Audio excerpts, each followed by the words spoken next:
प्राचीन समय की बात है। एक आदमी अपने अकेलेपन से बहुत परेशान हो चुका था और वह एक दिन एक गुरु के पास जाता है। वो गुरु उस आदमी को परेशान देखकर उससे पूछते हैं कि बेटा, क्या बात है, तुम किस लिए परेशान हो?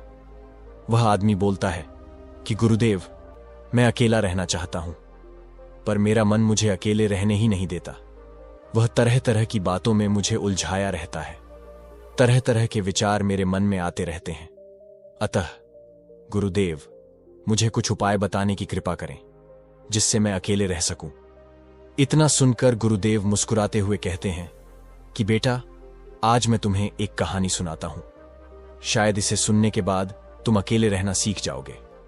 गुरुदेव कहानी कहना शुरू करते हैं कि एक बार की बात है, एक सेठ था जिसका नाम धर्मानंद था। उसके पास किसी भी सुख सुविधा की कोई कमी नहीं थी। उसने अपनी जिंदगी में इतना धन कमा लिया था कि उसकी 7 पीढ़ी भी बैठकर खाए तो भी कोई धन कमाने की जरूरत नहीं होगी। लेकिन उसे अपनी धन संपत्ति का कोई भी अहंकार नहीं था। वह किसी को भी अपने से छोटा नहीं समझता था। यह उसका मुख्य गुण था और इसी वजह से उसके अंदर बहुत ही दया का भाव था। अगर उससे कोई मदद मांगता तो वो ना नहीं कह पाता। अगर वह मना करना भी चाहता तो करुणा के कारण उसे मदद कर दिया करता था। अब लोगों को धीरे धीरे यह संवेदनशीलता और करुणा पता चलती गई और लोगों ने इसका फायदा उठाना शुरू कर दिया।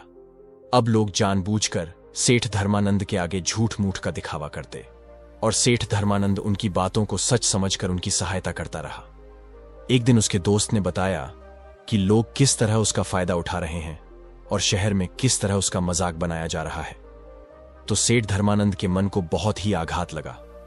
ऐसे तो सेठ धर्मानंद के पास बहुत से मित्र बन चुके थे, लेकिन उनमें से कौन से सच्चे मित्र हैं और कौन कौन लोग मित्र होने का दिखावा कर रहे हैं, ये जान पाना उसके बस की बात नहीं थी। वह अक्सर लोगों से घिरा रहता था। जब उसको अपने मित्रों और दूसरे लोगों के धोखे का पता चला तो सेठ धर्मानंद ने निश्चय किया कि आज के बाद वह अकेला ही रहेगा और किसी से कोई दोस्ती नहीं करेगा और ज्यादातर समय अपने साथ ही बिताया करेगा। और इसीलिए बाहर के लोग सेठ की हवेली के बाहर से ही लौटा दिए जाते थे। सेठ के दरबान किसी को भी सेठ के पास जाने की अनुमति नहीं देते थे। लेकिन कुछ समय अकेला रहने के बाद से धर्मानंद को लगा कि अब उसे महफिल की जरूरत है। फिर से उसे अब वह दोस्त याद आने लगे जिनके साथ वह बैठकर जीवन के मजे किया करता था। लेकिन तभी उसे याद आ जाता है कि किस तरह उसके दोस्तों ने उसे बेवकूफ बनाया था और करुणा का नाटक करके उसका कितना सारा धन उससे ले लिया था। इसीलिए वह चाहकर भी ऐसे दोस्तों की संगत नहीं चाहता था। लेकिन अब उसका मन अकेले में ऊबने लगा था। इसलिए अपने दोस्तों से संपर्क न करके एक सत्संग में जाना शुरू कर दिया।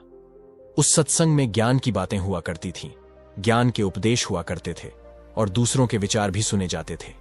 सेठ धर्मानंद को वहां जाकर बहुत अच्छा लगा। उसे बहुत आनंद मिला। वह नियमित रूप से सत्संग में जाने लगा और ज्ञान का उपदेश सुनने लगा। सत्संग में अक्सर धर्मानंद अच्छे अच्छे वक्तव्य पेश करके अपने ज्ञान को भी जाहिर करता था। और यह बात किसी से छुपी हुई नहीं थी कि तर्क वितर्क में सेठ धर्मानंद का कोई मुकाबला नहीं था। लेकिन फिर भी सेठ धर्मानंद के मन को कोई भी आनंद नहीं मिल रहा था। इतना ज्ञान होने के बाद भी वह अपने अंतर्मन के ज्ञान से अलग था।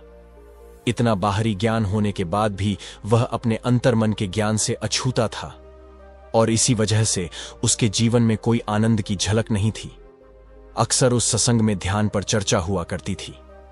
इस पर सेठ धर्मानंद व्यक्त तो बहुत अच्छा किया करते थे, लेकिन उन्होंने ध्यान की तरफ अपना पहला कदम भी नहीं उठाया था।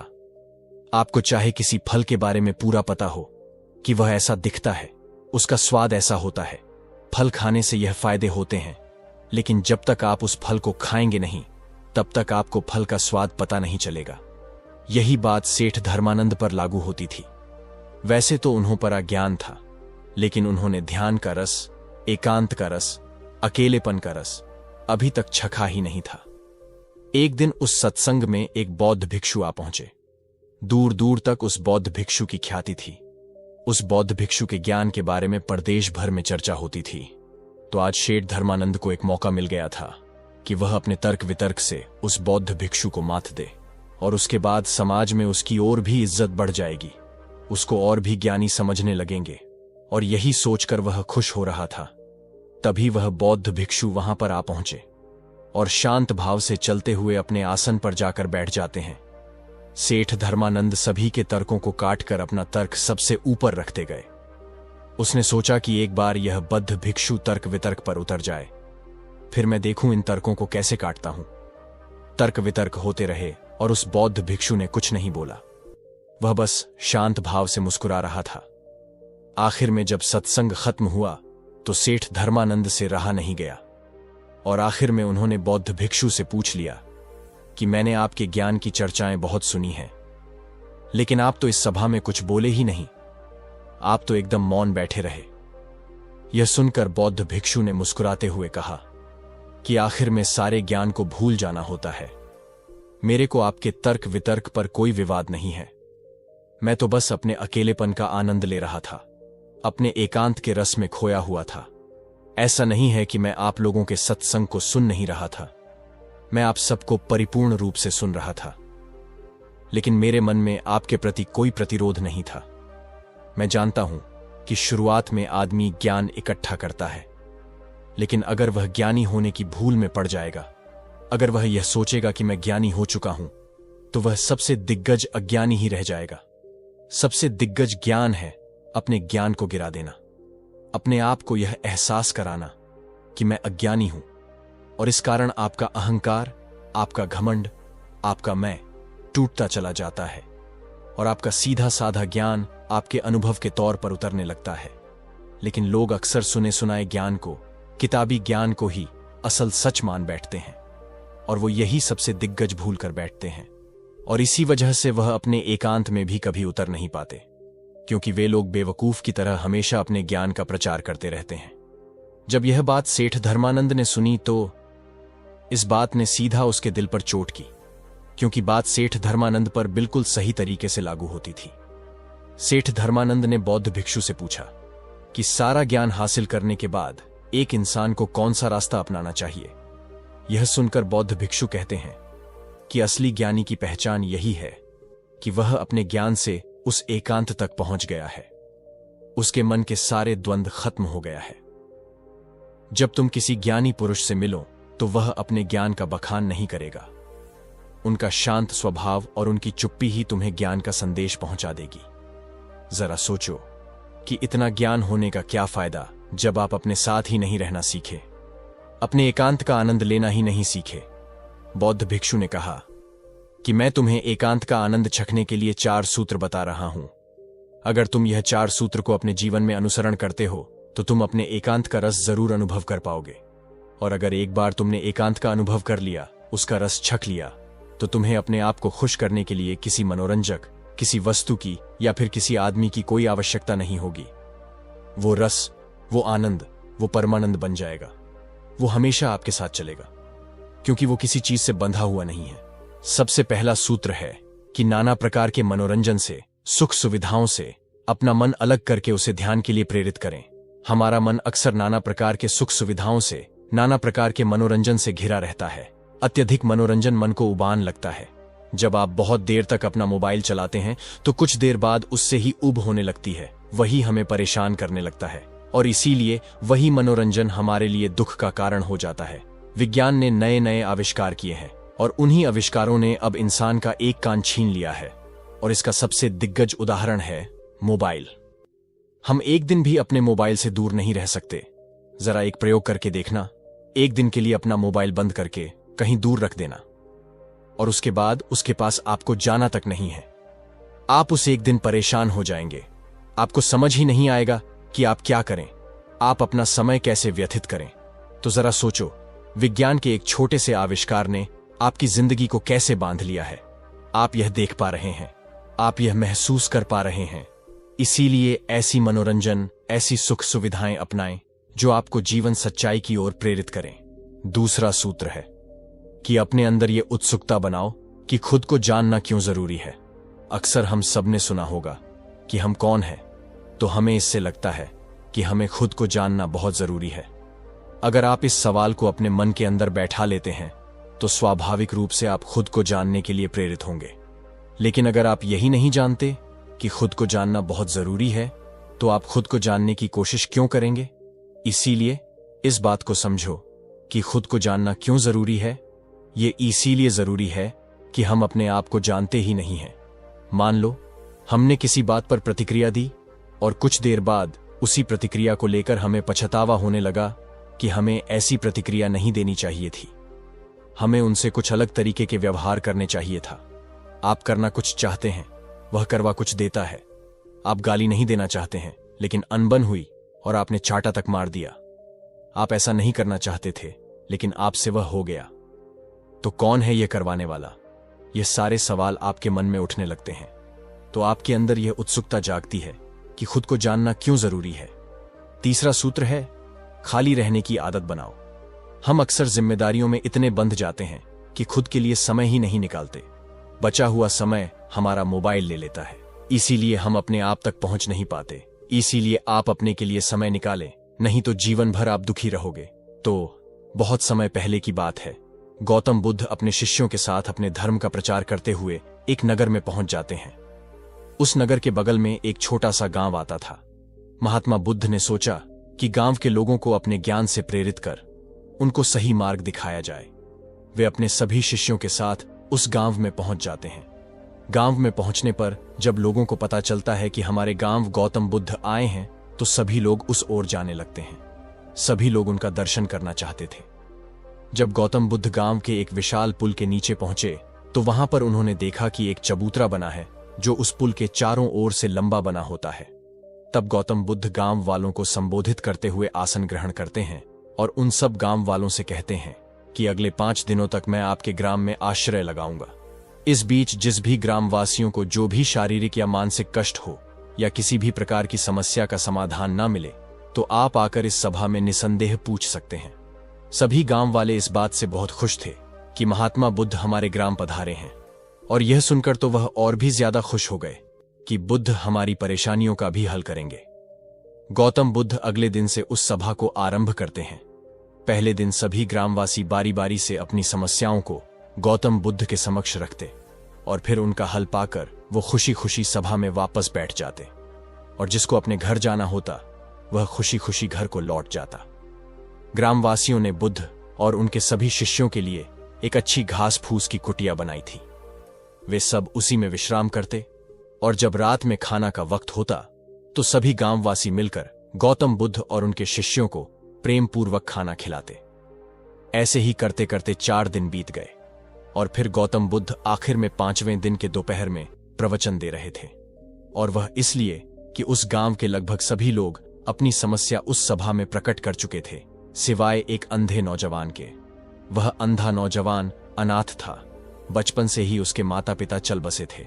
उसका ज्येष्ठ भाई और उसकी पत्नी ही उसका देखरेख कर रहे थे। वह अंधा नौजवान एक अनोखा व्यक्ति था। वो इस दुनिया को एक बार भी नहीं देख पाया था, लेकिन उसके मन में यह अजीब सनक छा गई थी कि वह एक दिन बहुत ही कामयाब आदमी बनेगा। लेकिन वह इस बात से दुखी हो जाता था कि मैं भला अंधा हूं, क्या मैं कामयाब आदमी बन पाऊंगा भी या नहीं। वह हर समय यही सोचता रहता था कि काश मेरे पास स्वर्ण मुद्राएं होती, काश मैं भी एक नगर का राजा होता, मेरे चारों ओर पहरेदार होते और मैं भी सुख प्राप्त कर पाता। लेकिन यह सब केवल काल्पनिक रूप से उसके मन में चल रहा था। उसने ना तो आज तक स्वर्ण मुद्राएं देखी थीं और ना ही किसी प्रकार की सुख सुविधाएं। जो भी रुखा सखा उसे खाने को दिया जाता, बेचारा वह अंधा नौजवान वहीं खाता था। और जब वह अपने ज्येष्ठ भाई और उनकी पत्नी से यह बात कहता कि देखना मैं भी एक बहुत कामयाब आदमी बनूंगा, मेरे पास भी अपार धन दौलत होगा, मैं भी एक आलीशान मकान में रहूंगा और मेरे सामने 56 प्रकार के भोग होंगे और मेरे सेवा में हजारों सेवक होंगे और मैं भी एक राजा की भांति राज करूंगा। यह बात सुनके उसके भाई भाभी बहुत हंसने लगते और हंसते हंसते कहा करते कि यह अंधा जिसको खाने तक का कोई ठिकाना नहीं, वह इतनी दिग्गज सोचता है, यह महामूर्ख है, यह तो अपने जीवन में 1 पैसा भी नहीं कमा पाएगा। और रही बात आलीशान मकान और राजपाट की, तो यह तो इसको दर्शन करने तक को नहीं मिलेगा। और फिर जोर जोर से वे ठहाका मारकर उसका मजाक बनाने लगते थे। लेकिन यह सब बात उसके भाई का एक छोटा बच्चा बचपन से सुनते आ रहा था।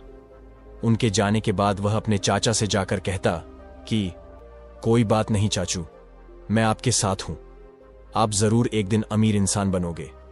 यह सुन उस अंधे नौजवान का कलेजा फट जाता है और वह अपने भतीजे को गले लगाकर फूट फूट कर रोकर कहता कि एक इसके माता पिता हैं जो मेरे सपनों का मजाक बनाते हैं, और यह एक छोटा सा बच्चा मुझे इतनी हिम्मत देता है। और फिर वह रोता हुआ अंधा नौजवान ईश्वर को धन्यवाद देता है कि काश मैं भी इसे देख पाता, तो शायद मैं इसके मजाक का पात्र ना बनता। जो व्यक्ति जितना सहता है उतना ही ज्यादा निखरता है। कुछ ऐसी ही बात ठीक उस अंधे नौजवान पर बैठ रही थी। फिर वह अंधा नौजवान सोचता रहता है कि क्या यह सपना मेरे जीवन में कभी पूरा हो पाएगा। उसके मन में अब शंका पैदा होने लगा था, लेकिन वह यह सोचकर खुश रहता था कि भगवान ने मुझे अभी जितना दिया है वह भी कम नहीं है। और आखिर में वह दिन आ ही गया जब गौतम बुद्ध उस गांव में पधारे थे, तो उनसे अपने सपनों के बारे में पूछने का मन बना लिया। और उसके प्रश्न का उत्तर भला गौतम बुद्ध से अच्छा कौन बता सकता था। यह बात तो वह अंधा नौजवान पहले से ही जानता था कि गौतम बुद्ध इस गांव में पूरे 5 दिनों के लिए धर्म सभा को आयोजित किए हैं। लेकिन वह यह जानते हुए भी सोचा था कि मैं 5वें दिन संध्या के समय मैं गौतम बुद्ध से अपनी समस्या बताऊंगा, क्योंकि उस समय सभी लोग अपनी समस्या को बता चुके होंगे। और आखिर में वह दिन आ ही गया। वह अंधा नौजवान शाम होने से पहले ही गौतम बुद्ध से मिलने के लिए निकल जाता है। साथ में उसके भाई और भाभी भी थे, और साथ में वह छोटा बच्चा भी था जो उस अंधे नौजवान को हिम्मत दिया करता था। वह सब उस पुल के नीचे बने चबूतरे के सामने पहुंच जाते हैं। फिर अंधा नौजवान कहता है कि मेरे को गौतम बुद्ध के पास ले चलो, मुझे इनसे मिलना है। दोपहर के बाद सभी ग्रामवासी जा चुके थे। सभा लगभग समाप्त ही हो गई थी और गौतम बुद्ध अपनी कुटिया में ध्यान कर रहे थे, और उनके सभी शिष्य बाहर उनकी प्रतीक्षा कर रहे थे, क्योंकि आज की संध्या बेला पर उन्हें नगर में जाना था। लगभग संध्या हो ही चुकी थी और गौतम बुद्ध भी अपने ध्यान से उठ चुके थे। वे बाहर निकल रहे थे, तभी उन्होंने देखा कि एक अंधा नौजवान और उनके साथ कुछ परिवार के सदस्य उसे लेकर आए हैं। वे सभी लोग भगवान बुद्ध को प्रणाम किए। गौतम बुद्ध ने उन सब का प्रणाम स्वीकार कर अपने आसन पर विराजमान हो गए। और फिर बुद्ध ने उन लोगों से पूछा कि क्या परेशानी है, आप लोग यहां किस लिए आए हैं। बुद्ध की बातों को सुनकर उस अंधे नौजवान की आंखों में पानी आ गया, क्योंकि कई वर्षों तक भगवान बुद्ध की वाणी सुनने के लिए उसके कान तरस गए थे। वह बोला, हे भगवान, मैं आपको देख तो नहीं पा रहा हूं, लेकिन आपकी वाणी से मेरा हृदय खुशी से खिल उठा है और मुझे पूरा भरोसा हो गया है कि आप मेरी समस्याओं का समाधान अवश्य बता देंगे। बुद्ध ने फिर पूछा, बोलो, आप मुझसे क्या जानना चाहते हो। तब वो अंधा नौजवान रोते रोते भगवान बुद्ध से बोलता है, हे बुद्ध, आप इतने दिनों से मेरे गांव में आए हैं, लेकिन मैंने सोचा था कि मैं आपका दर्शन आपके जाने से पहले अंतिम दिन में करूंगा, और आज आप मेरी आंखों के सामने हैं। प्रभु, अब ऐसा लगता है कि मेरा सारा सपना पूरा हो जाएगा। भगवान बुद्ध ने मुस्कुराते हुए कहा, कैसा सपना, और तुम अपने कौन से सपने की बातें कर रहे हो। फिर वह अंधा नौजवान कहता है कि वही सपना जो मैं बचपन से आज तक देखते आ रहा हूं। भगवान, मैं एक बहुत कामयाब रईस आदमी बनूंगा और मेरे पास सहस्त्र सेवक और आलीशान महल होगा, लेकिन मैं यह सोचकर रुक जाता हूं कि मैं अंधा हूं और भला मैं इन सब चीजों को कैसे हासिल कर पाऊंगा। और मैं मेरे अपने ही लोग मेरा मजाक बनाते हैं और वो करते हैं कि तुम यह नहीं कर पाओगे, और फिर उनकी बातों को सुनकर मुझे बहुत दुख होता है कि कम से कम ये लोग तो मेरी बातों पर विश्वास करें, ये लोग यकीन तो माने, लेकिन ऐसा नहीं होता है। और फिर मैं अपने आप को यह सोचकर रोक लेता हूं कि शायद यह लोग सच कह रहे हैं, क्योंकि अगर मैं अंधा ना होता तो यह शायद ऐसी बातें ना करते। और इतना कहकर उसकी आंखों में आंसू आ जाता है। उसकी बातों को सुनकर भगवान बुद्ध मुस्कुराते हुए कहते हैं कि कोई बात नहीं, अगर लोग तुम्हें ऐसा कहते हैं तो उन्हें कहने दो, लेकिन तुम यह बात समझ लो तो तुम्हें उनकी बातों का कभी दुख नहीं होगा। फिर वह कहना शुरू करते हैं कि प्रकृति बहुत ही दयालु है और कठोर भी। इस प्रकृति से इंसान जो चाहे वह प्राप्त कर सकता है। फिर इस बात से कोई फर्क नहीं होता कि वो गरीब है या अमीर है, वह अंधा है या गूंगा है, वह तो बस उसके विचारों को समझती है। हम जैसा विचार करते हैं वैसा एक दिन हो ही जाता है। अगर तुम्हारा सपना है कि तुम एक दिन रईस आदमी बनोगे तो तुम एक दिन वह चीज प्राप्त कर ही लोगे। बस उस विचार पर इंसान टिके नहीं रहता, वह इस विचार को यह सोचकर भूल जाता है कि कहीं मैं यह नहीं कर पाया तो, या फिर यह मुझसे नहीं होगा क्योंकि मेरे पास यह नहीं है, वह नहीं है, ऐसे वैसे बहाने बनाते रहता है। लेकिन वह कभी सच्चे मन से यह नहीं मानता कि हां, मैं यह कर सकता हूं, यह मुझसे हो पाएगा। अगर इंसान एक विचार को उठाए और इस विचार को अपना जीवन बना ले तो वह उस मुकाम को पा सकता है। यह प्रकृति का महान आशीर्वाद है कि हम जो भी चाहे, जैसा चाहे, वह चाहे कितनी भी दिग्गज क्यों ना हो, कितनी ही महंगी क्यों ना हो, हम उसे पा सकते हैं। और आज अगर तुम मेरे पास आए हो तो उसमें उस प्रकृति और तुम्हारे विचारों का ही देन है। प्रकृति किसी के साथ कोई अन्याय नहीं करती है, कोई भेदभाव नहीं करती है। आपके रूप रंग से उसे कोई मतलब नहीं है। बस आप अपने विचारों पर टिके रहे, आपको वह सब कुछ प्राप्त हो जाएगा जो आप चाहते हैं। इतना कहकर भगवान बुद्ध चुप हो जाते हैं। तब वह अंधा नौजवान बोलता है कि प्रभु, क्या मैं अपने इस दुनिया में अपनी आंखों से इस संसार को देख पाऊंगा? तब गौतम बुद्ध मुस्कुराते हुए बोलते हैं कि बंदे, प्रकृति कैसे भी करके व्यक्ति जो चाहता है उसे वह दिला देती है, और आज भी ऐसा ही होगा। मैं तुम्हें तुम्हारी आंखें प्रदान करूंगा जिससे तुम अपने जीवन में जो सोचोगे वह पूरा कर सको। तब गौतम बुद्ध उसे अपने पास बुलाकर उसके सर पर अपना हाथ रख देते हैं और उस व्यक्ति को आंखें प्रदान कर देते हैं, और ऐसा कहा जाता है कि वो अंधा व्यक्ति फिर से देखने लग जाता है। बुद्ध ने उससे कहा, अब तुम अपनी आंखें खोल सकते हो। उस अंधे नौजवान की दृष्टि वापस आ चुकी थी। अब वह सब कुछ देख पा रहा था। उसकी दृष्टि गौतम बुद्ध की ओर जाती है तो वो देखता है कि एक परम तेजस्वी पुरुष उसके सामने बैठे हुए हैं और वे मंद मंद मुस्कुरा रहे हैं। यह देखकर वो अंधा नौजवान उनकी चरणों में गिर जाता है और जोर जोर से रोने लगता है। भगवान बुद्ध उसे उठाकर कहते हैं कि उठो भंते, यह सब तुम्हारी भक्ति और तुम्हारा सोच का ही परिणाम है। आखिर तुम्हें इसका फल मिल गया। अब तुम जाओ और अपने सपने पूरे करो। वे सभी भगवान बुद्ध को प्रणाम करके अपने अपने घर लौट जाते हैं। और फिर भगवान बुद्ध भी संध्या होने से पहले धर्म प्रचार के लिए नगर में पहुंच जाते हैं। कुछ सालों बाद जब भगवान बुद्ध उस नगर से गुजर रहे थे तो उन्हें याद आता है कि कुछ वर्षों पहले मैंने इस नगर के एक छोटे से गांव में एक व्यक्ति को आंखें दी थीं। अब वह क्या कर रहा है, यह देखने के लिए उस गांव में वह पहुंच जाते हैं। वहां पर जाने के बाद फिर से गांव वालों ने गौतम बुद्ध का पूरी तरह स्वागत किया।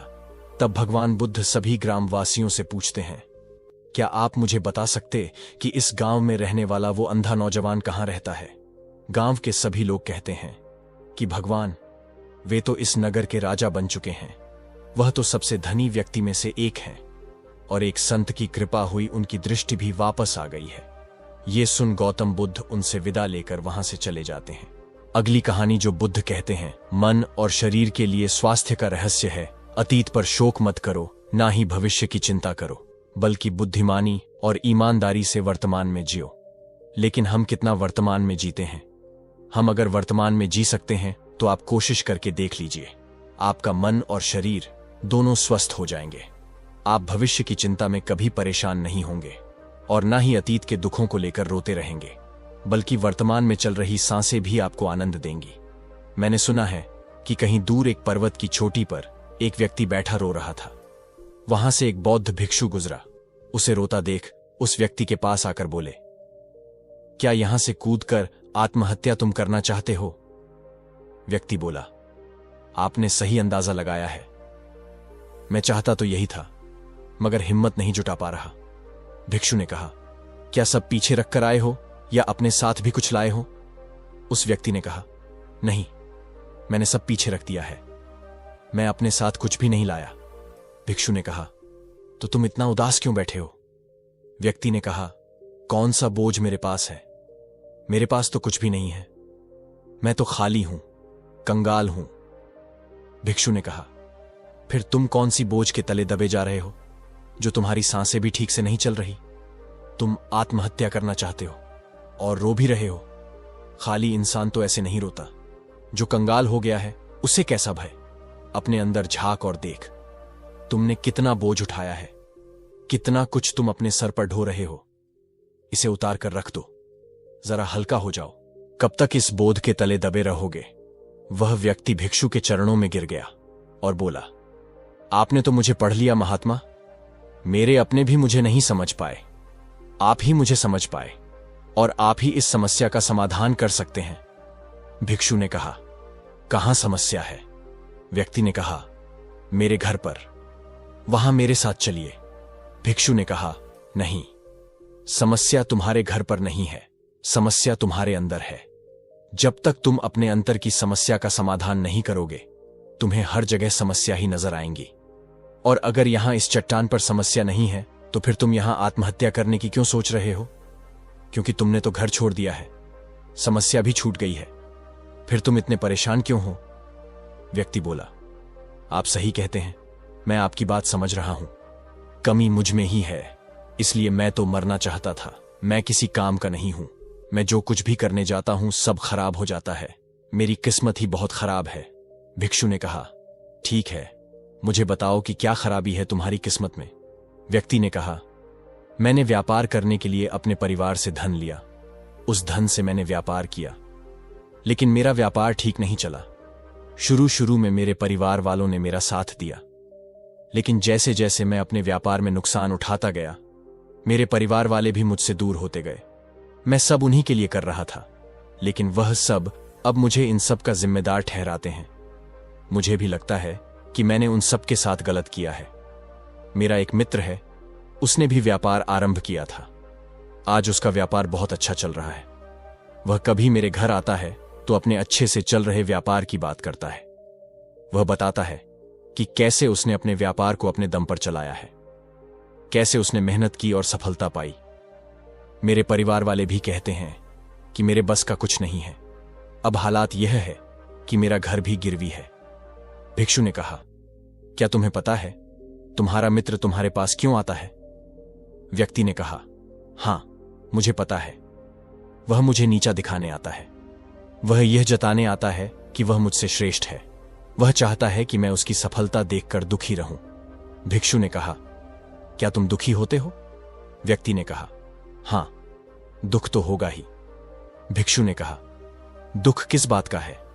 अपने असफल होने का या फिर अपने मित्र के सफल होने का? व्यक्ति ने कुछ देर सोचा और बोला, अपने असफल होने का इतना दुख नहीं होता जितना अपने मित्र के सफल होने का होता है। भिक्षु ने कहा, अर्थात अगर तुम्हारा मित्र असफल हो तो तुम्हें खुश होगी? व्यक्ति ने कहा, हां, मुझे बहुत खुशी होगी। भिक्षु ने कहा, अर्थात तुम्हारी खुशी तुम्हारे मित्र के ऊपर निर्भर करती है। तुम्हारा मित्र चाहे तो तुम्हें खुश कर सकता है या चाहे तो दुखी कर सकता है। तुम स्वयं से ना तो खुश हो सकते हो और ना ही दुखी हो सकते हो। तुम अपने मित्र के गुलाम हो गए हो। तुम्हारी समस्या का कोई समाधान नहीं है, क्योंकि तुम्हारी खुशियां और तुम्हारे दुख दूसरों के व्यवहार से आते हैं, तुम्हारे स्वयं के कर्म से कुछ नहीं आता।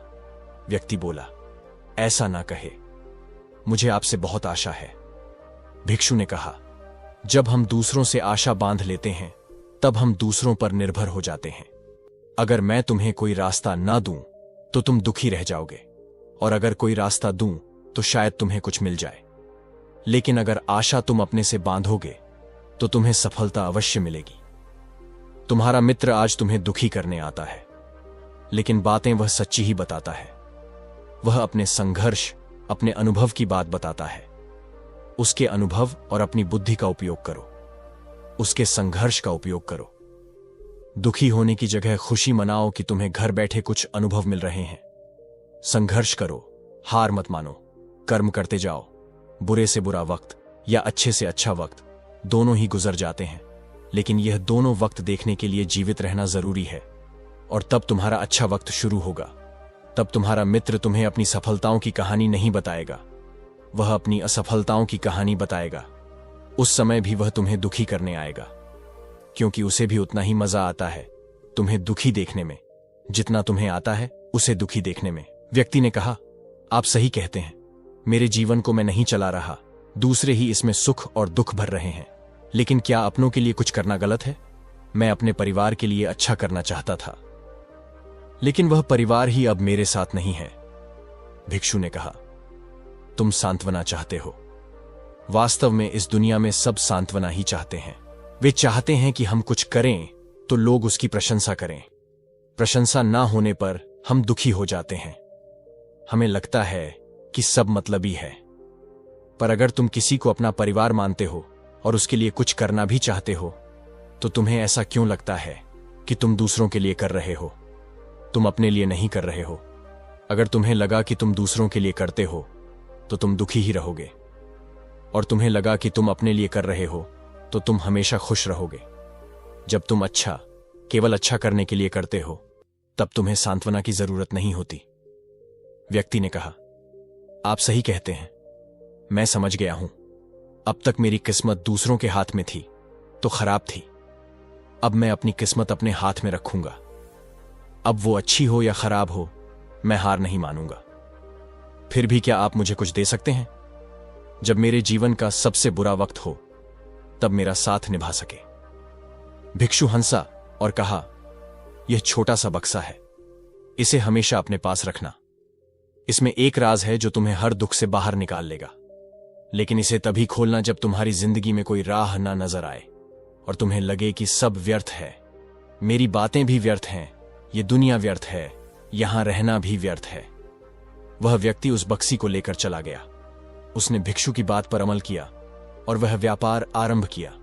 उसका व्यापार अच्छा चल गया। उसका जीवन भी अच्छा बीत रहा था। परिवार वाले भी उसके साथ आ गए थे। अब वह जो कुछ भी कर रहा था, सब अपने लिए ही कर रहा था। भूतकाल पर रोना भी वह त्याग चुका था। भविष्य की चिंता भी वह नहीं करता था। वर्तमान को सुधारने में लगा रहता था। लेकिन वक्त बदलता है, यही तो वक्त की खासियत होती है। अच्छा समय हमेशा नहीं रहता है, बुरा समय हमेशा नहीं रहता है। उसका अच्छा समय भी समाप्त हो गया। उसके राज्य पर किसी राजा ने चढ़ाई कर दी। उसका घर तबाह हो गया, व्यापार तबाह हो गया। उसे अपने परिवार के साथ वहां से भागना हुआ। उसके पास खाने के भी पैसे नहीं थे। भूख से उसके माता पिता की एक दिन मृत्यु हो गई। वह अपनी पत्नी, अपने छोटे भाई और 2 बच्चों को लेकर इधर उधर भटक रहा था। उसके बच्चे बीमार थे। उसे पैसा चाहिए था, लेकिन उसके पास कुछ भी नहीं था। तब उसे लगा कि सब व्यर्थ है। उसका जीवन व्यर्थ है। इस पृथ्वी पर सब कुछ व्यर्थ है। सब बातें जो भिक्षु ने कही थीं, सब व्यर्थ है। किसी भी बात का कोई मतलब नहीं है। अंततः जीवन समाप्त ही होता है। तो फिर जीवित रहकर क्या फायदा? जब वह यह सब सोच रहा था, तब उसकी नजर एक छोटे बक्से पर गई जो उस भिक्षु ने उसे दिया था। उसने उसे खोला और उसमें एक पर्ची निकाली जिस पर कुछ लिखा था। उसने उसे पढ़ा और जोर से हंसा। उस पर्ची पर लिखा था, यह वक्त भी गुजर जाएगा। उस बक्से में एक सोने का सिक्का था जिससे वह अपनी नई जिंदगी की शुरुआत कर सकता था। और आप भी इसी तरह हिम्मत दिखाकर अपनी नई जिंदगी की शुरुआत जरूर करें। तो दोस्तों, आशा करता हूं कि इस कहानी से आपको जरूर कुछ सीखने को मिला होगा। धन्यवाद।